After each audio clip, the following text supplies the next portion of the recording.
అంతిమంగా ఎన్నికల ముందు మొత్తం రైతాంగానికి మేము గతంలో ఇచ్చినటువంటి రైతాంగానికి 5 ఎకరాలు 10 ఎకరాలు అన్నోళ్ళు ఇవన్నీ మాట్లాడిన వాళ్ళు అవి మాట్లాడిన వాళ్ళు అన్ని పక్కకు పెట్టి అలా మొత్తం భూమి కలిగిన రైతులకంతా ఇవ్వడానికి సిద్ధపడ్డారు. సంతోషం.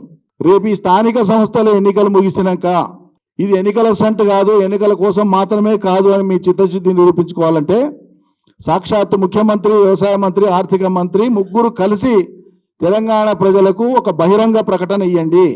ఈ పథకం ఇదే విధంగా ఇప్పుడు ఈ విడత ఎట్లయితే ఇచ్చినామో, అందరూ రైతులకు ఎట్లయితే ఇచ్చినామో, మిగిలిపోయిన వాళ్ళకు కూడా ఏదైతే ఇవ్వాలనో వాళ్ళకు కూడా ఇచ్చి, రంగారెడ్డి జిల్లా 9 మండలాలకు కూడా ఇచ్చి, ఈ 70 లక్షల పైచిలకు రైతులకు ఇప్పుడు ఇచ్చినటువంటి విధంగానే భవిష్యత్తులో కూడా ఈ రైతు బంధు పథకం ఇట్లే కొనసాగుతుంది అని చెప్పి దమ్ము ధైర్యం ఉంటే మీరు ప్రకటించండి.